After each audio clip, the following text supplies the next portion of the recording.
이번 시위 사태가 극단적인 상황으로 치달을 경우 한국 경제에도 상당한 충격이 미칠 수 있다는 전망도 나오고 있습니다. 네, 홍콩 관련 금융상품에 돈을 넣어둔 국내 투자자들의 불안감은 커지고 있습니다. 신윤정 기자가 보도합니다.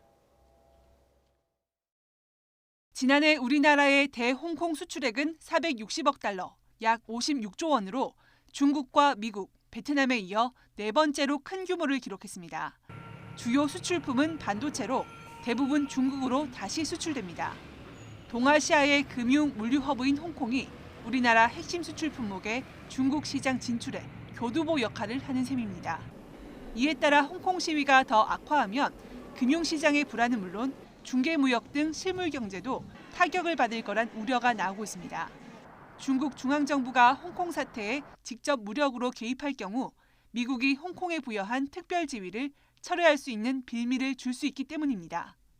이런 특별 대우를 제외했을 경우에는 홍콩 증시뿐만 아니라 중국 증시도 폭락할 가능성이 있고요. 우리나라 같은 경우에는 홍콩을 통한 가공 무역이라든지 중개 무역이 활발한데요. 이와 관련된 대중국 수출뿐만 아니라 중화권 수출에도 직접적인 타격을 받게 되고요.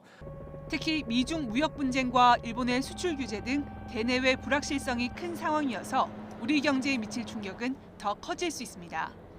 홍콩 관련 금융상품에 돈을 넣어둔 국내 투자자들의 불안감도 커지고 있습니다. 홍콩 증시에 상장된 중국 기업 주식 40개 종목으로 구성된 홍콩 H지수를 기초자산으로 한 ELS의 미상환 잔액은 7월 말 기준 43조 원에 달합니다. 홍콩 H지수는 현재 4월 고점보다 15% 정도 내린 상태로 국내 ELS 상품은 20% 더 떨어지면 원금 손실이 발생할 수 있습니다.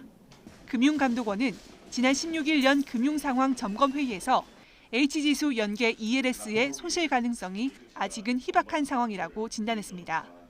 그러나 관련 상품에 대한 우려가 커지면서 조만간 증권업계와 간담회를 열고 홍콩 시장 변동과 H지수의 급락 가능성 등에 대비해 자체적으로 리스크를 파악해 점검하고 관리하도록 당부할 계획입니다.